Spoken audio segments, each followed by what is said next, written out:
Shirley, let's talk about the ongoing negotiations for a ceasefire deal. What are the main sticking points for both sides in this? Well, they want several things. We're talking about the Israeli operations in Gaza, the bombardments, the violence there, among other elements, the hostages that need to be released.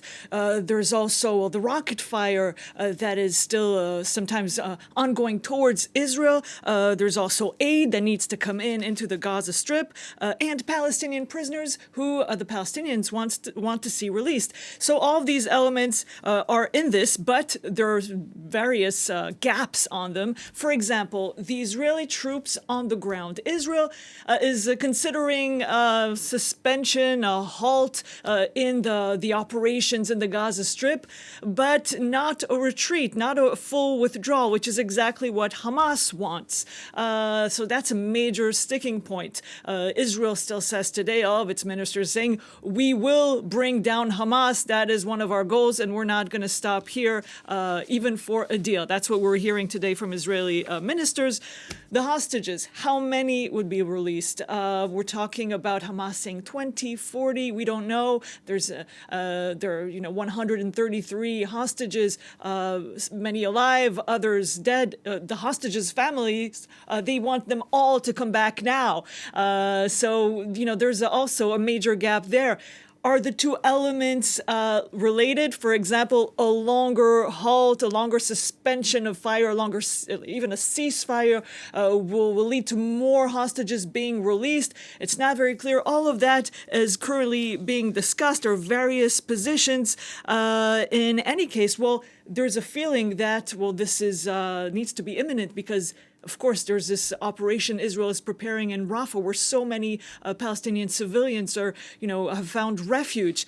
So that's why we heard Mahmoud Abbas talking earlier in Saudi Arabia. And Saudi Arabia, of course, a key actor here, not a mediator, not a weapons provider like the U.S. or a huge ally, but Saudi Arabia has promised many times to Israel that if there's some kind of understanding with the Palestinians, they will recognize Israel after Egypt, after Jordan. For Israel, that's a promise of existing for a long, long time. So they don't want to jeopardize this. So it's important. Saudi Arabia has a major role here, and Israel is always keeping in mind that axis. So yes, everything here is coming to place, and it could happen, but there are still major gaps. And let's turn to the news that Netanyahu's far-right allies are saying that they will actually leave the government if he accepts a deal with Hamas. Is this a sign that a deal could be reached soon if they're threatening to do this? It's possible. It's possible, or is this just a scheme to, drag this on longer? Nobody really knows.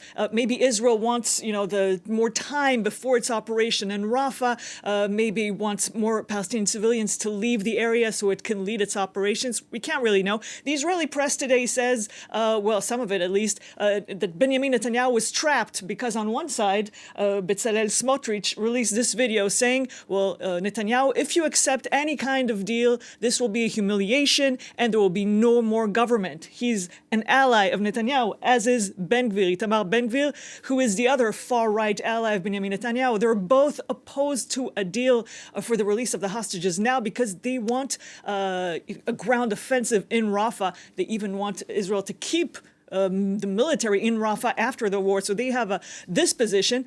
At the same time, other government ministers, Benny Gantz, for example, says, no, we have a responsibility for a deal, and the government will collapse. I will leave it if there is no hostage deal. That's our responsibility. So the press saying Netanyahu is caught between those different sides. But yes, remains to be seen how this will all end. Of course, many Israelis pushing for some kind of deal because they want to see the hostages released. Meanwhile, of course, many pushing around the world for a deal because they want at last to see the end of the violence in the Gaza Strip and the aid to come in more massively. Shirli Sitbon, thank you so much for your analysis.